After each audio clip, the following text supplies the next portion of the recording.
এবার একটু রোদের দিকে যাবো যে এটা কি অবস্থা হয়। অলরেডি আমরা দেখছি ফোনের কালার কিন্তু চেঞ্জ হয়ে গেছে, গোলাপি গোলাপি গোলাপি। আমাদের কাছে আজকে খুবই স্পেশাল একটা স্মার্টফোন। এই মোবাইল ফোনটার দাম মাত্র 12,490 টাকা, বাট এখানে আপনারা 8 জিবি র্যাম পেয়ে যাচ্ছেন, সেই সাথে আরও 8 জিবি ভার্চুয়াল র্যাম ব্যবহার করা যাবে, 128 জিবি স্টোরেজ রয়েছে। এটার ডিসপ্লেটা 90 হার্জের প্যানেল, এইটার ক্যামেরা সেকশনে রয়েছে 50 মেগাপিক্সেল মেইন শুটার। তবে ইন্টারেস্টিং যে বিষয়টা, এই স্মার্টফোনের রিয়ার প্যানেলটা আপনি সাদা কালার দেখছেন, এটা নিয়ে জাস্ট রোদে গেলেই অন্য একটা কালার হয়ে যাবে। আমরা কথা বলছিলাম আইটেলের S23 4G স্মার্টফোনটি নিয়ে। বাই দ্য ওয়ে, এই স্মার্টফোনটা দুইটা ভ্যারিয়েন্টে পাওয়া যায়। এর 4 জিবি ভ্যারিয়েন্টটা পাওয়া যায় 10,490 টাকাতে। বক্সে আমরা স্মার্টফোনটি পেয়েছি, এটাকে চার্জ করার জন্য চার্জার রয়েছে, কেবল রয়েছে, ইয়ারফোন থাকছে যা বিলুপ্ত প্রায় বলা যায়, মানে অন্য স্মার্টফোনের বক্সে এটা দেখা যায় না, আর কেস থাকছে ইউজার ম্যানুয়াল। তো যেমনটা বলছিলাম, স্মার্টফোনটা খুবই গুড লুকিং এর। আমরা পেয়েছি সাদা কালার ভ্যারিয়েন্ট, এটাকে বলা হয় মেস্ট্রি হোয়াইট, যেহেতু এর কালারটা চেঞ্জ হয়।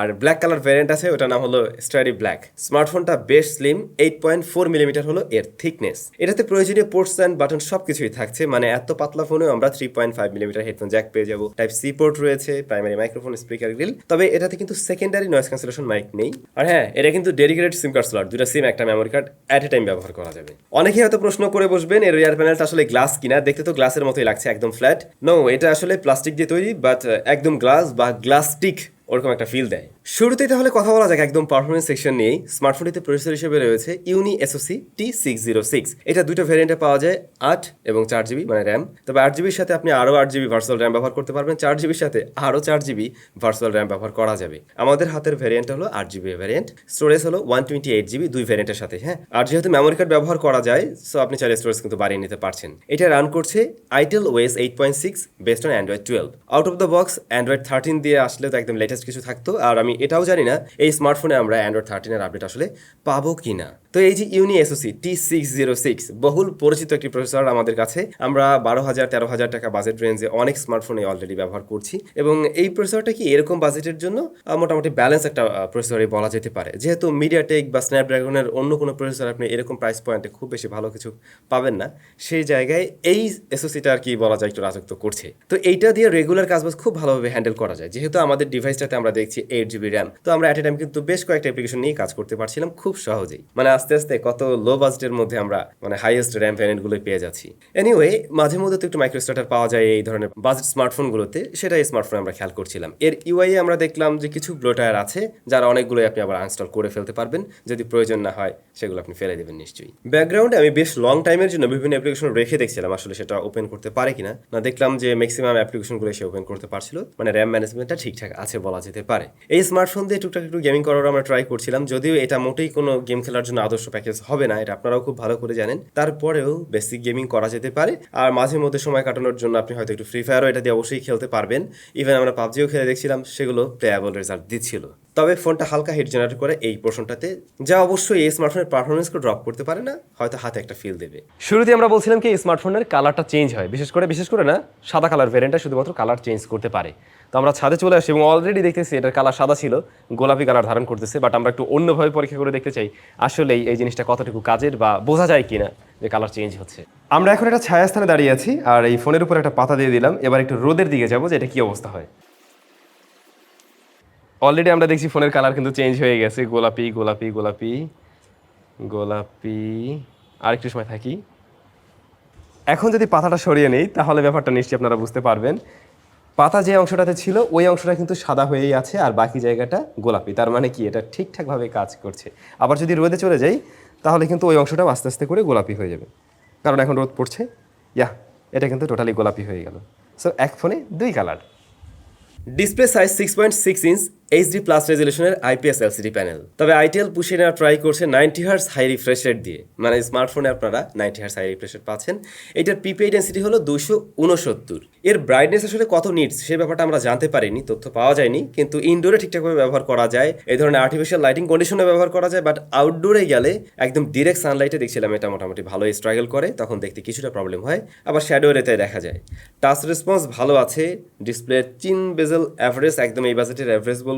তবে টপ সেন্টারে আমরা ওয়াটার ড্রপ নচ দেখছি। এইটার বদলে যদি পাঁচল কাট অফ দিয়ে আসতো তাহলে ওভারঅল এই স্মার্টফোনের যে গেট আপ তার সাথে খুব সুন্দরভাবে বসতো বিষয়টা। এখন সামনের দিক থেকে একটু বিষয়টা মানে মনে হতে পারে একটু ওল্ড শেপ এই আর কি। তবে ডিসপ্লেটা যথেষ্ট কালারফুল, আর 10টা আইপিএস এই বাজেটে যেমন রেজাল্ট দেয়, এই স্মার্টফোন থেকে কিন্তু আমরা কাইন্ড অফ ওরকম রেজাল্টই পেয়েছি। ডিসপ্লে সেকশনটা আমার কাছে এই বাজেটে অ্যাভারেজ থাকবে, মানে নিচেও না একদম টপে আছে এমনও না। ক্যামেরা হিসেবে স্মার্টফোনের রেয়ারে 2টা শুটার আছে, মূলত মেইন শুটারটাই আসল, যা 50 মেগাপিক্সেলের সহকারে আরেকটা সেন্সর আছে আর কি। আর ফ্রন্ট ফেসিং ক্যামেরা রয়েছে 8 মেগাপিক্সেলের শুটার। ডিলাইট কন্ডিশনে বিভিন্ন জায়গায় আমরা ছবি তুলি, ম্যাক্সিমাম ছবিতেই দেখলাম কালার একটু পপটা টাইপের দেয়, বিশেষ করে গ্রিন কালারটা একটু বেশি বাড়ায়। আর ছবিগুলো মানে প্রায় ম্যাক্সিমাম ছবি আমরা একটু কন্ট্রাস্টই দেখছি, সেই সাথে ডিটেল অনেক আহামরি লেভেলের নাই, ডিটেলের পরিমাণ এই বাজেটের একদমই অ্যাভারেজ ছিল। এটা ডায়নামিক রেঞ্জটা আরেকটু বেটার আসলে হয়তো ডিলাইটও আমরা আরেকটু বেটার ছবি পেতাম। লো লাইটের দিকে দেখছিলাম কন্ট্রাস্টের পরিমাণ কিছুটা বেড়ে যায়, আর নয়েজ গ্রেনের দেখা তো থাকি এই বাজেটের অন্য স্মার্টফোনে যেমনটা আমরা দেখি। মেইন ক্যামেরার রেজাল্টটা আমার কাছে অ্যাভারেজ লেগেছে আসলে এই বাজেটের। এটাতে পোর্ট্রেট মোড আছে, এজ ডিটেকশন মাঝে মধ্যে মিসম্যাচ করে, ব্যাকগ্রাউন্ড ব্লারনেসটা একটু বেশিই মনে হয়েছে, মানে আর্টিফিশিয়াল মনে হয়েছে আর কি। ফ্রন্ট ফেসিং ক্যামেরাটা বলছিলাম না 8 মেগাপিক্সেলের, এটা একটু ব্রাইট করে দেবে ছবিগুলোকে। ডে লাইট কন্ডিশনে বা একটু ভালো লাইট পেলে তখন শার্পনেস চালানোর মতো পাওয়া গেলেও লো লাইটে ভালো রকমের সফট হয়ে যাচ্ছিল ফ্রন্ট ফেসিং ক্যামেরাটি। তবে এই ধরনের স্মার্টফোন দিয়ে সাধারণত দেখা যায় আমরা হয়তো ভিডিও কলিংয়ে কথা বলবো বা মাঝে মধ্যে সেলফি টেলফি তোলা হবে, এই তো সে কাজ চালিয়ে নিতে পারবে স্মার্টফোন আশা করছি। ভিডিও করা যায় সর্বোচ্চ 1080p 30 fps এ। ভিডিওতে স্টেবিলিটি পাইনি, স্টেবল ভাবে শুট করতে পারলে শুধুমাত্র এই ভিডিও মনে হয় কাজে লাগানোর উপযোগী হবে। স্পিকার রয়েছে একটা সিঙ্গেল স্পিকার, যা মোটামুটি লাউড অ্যান্ড ক্লিয়ার, যদিও ফুল ভলিউমে গেলে কিছু কিছু সাউন্ড ডিস্টরশন দেয় আর হয়তো বেজের একটু ঘাটতি মনে হতে পারে, বাট কাজ চালানোর মতো ছিল অবশ্যই। প্লাস এর এয়ারপিসের সাউন্ডও ঠিকঠাক আছে। এই যে এইটাতে কিন্তু জাইরোস্কোপ সেন্সরটিও রয়েছে, অনেকের হয়তো প্রয়োজন হতে পারে। ব্যাটারি রয়েছে 5000 mAh এর স্মার্টফোনের মাঝে, বেশ স্লিম ফোন বাট 5000 mAh। আর এর বক্স আপনারা পেয়ে যাবেন 10 ওয়াটের চার্জার। এইখানে আইটেল একটু কমিয়ে দিল, মানে সব জায়গায় কিন্তু তারা দেখুন সবচাইতে বড় বড় দেওয়া ট্রাই করছে, বাট এর সাথে যদি 18 ওয়াটের একটা চার্জার দেওয়া হতো তাহলে আমরা আরেকটু দ্রুত চার্জ করতে পারতাম। যদিও এর ব্যাকআপ আবার বেশ ভালো, আপনি 90 হার্জ অন রেখেও একদিন প্লাস টাইম খুব সহজে এই স্মার্টফোনটি ব্যবহার করতে পারবেন নির্দ্বিধায়। নেটওয়ার্ক রিসিপশনে কিন্তু বোথ কানেকশন আমরা ভালো পেয়েছি এই স্মার্টফোনে। তো এই সমস্ত বিষয় নিয়ে ছিল আইটেল S23 ভালোর দিকের জায়গাগুলোই মনে হয় একটু বেশি, তারপরে অবশ্যই এতে কিছু কমতের জায়গা আছে বা যে জায়গাগুলো তার একটু ইমপ্রুভমেন্টের সুযোগ ছিল সে বিষয়গুলো জানবো। ফার্স্টে যদি আমরা ভালো দিকগুলো আর একবার দেখি, প্রথমেই বলবে ডিজাইনটা খুবই সুন্দর এবং কালার চেঞ্জিং টেকনোলজিটা যে এখানে আইটেল নিয়ে এসছে এত কম দামের মধ্যে, এটাও প্রশংসনীয় ছিল। দেন এই স্মার্টফোনের পারফরমেন্স, যেহেতু এটাতে আমরা 8GB র্যাম ভ্যারিয়েন্ট পেয়ে যাচ্ছি, সো এই কারণে এটা কিন্তু অনেকের চাইতে রেসে এগিয়ে থাকবে এই জায়গাটাতে, পারফরমেন্সটা ভালো ছিল। তারপরে এটাতে আমরা 90 হার্জের প্যানেল দেখছি, এটাও একটা ভালো বিষয় অবশ্যই স্মার্টফোনে। প্লাস এটাতে 5000 mAh এর ব্যাটারিটার ব্যাকআপও ভালো ছিল। তবে ইমপ্রুভমেন্টের যে সমস্ত জায়গা আছে, এটার ডিসপ্লেতে যদি পাঁচল কাটার দেওয়া হতো অবশ্যই এর আউটলুকটা ওভারঅল আরও দারুণ হতে পারতো।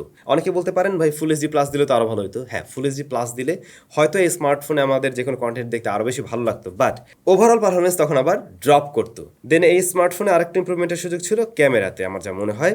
আর বক্সে যদি কিনা 18 ওয়াটের চার্জার দিয়ে দেওয়া হতো তাহলে কিন্তু এইটার প্যাকেজটা একদম মানে ক্লিয়ার লেভেলে থাকতো এরকম জায়গা থেকে। যদিও এখনও স্টিল 12,490 টাকাতে খুবই ভালো কিছু অফার করছে। আপনাদের কাছে কেমন লেগেছে এই ডিভাইসটা মাস্ট কমেন্ট করে জানাবেন। সবাই ভালো থাকবেন, দেখা হচ্ছে আপনাদের সাথে নিশ্চয়ই আবারও নতুন কোনো ভিডিওতে।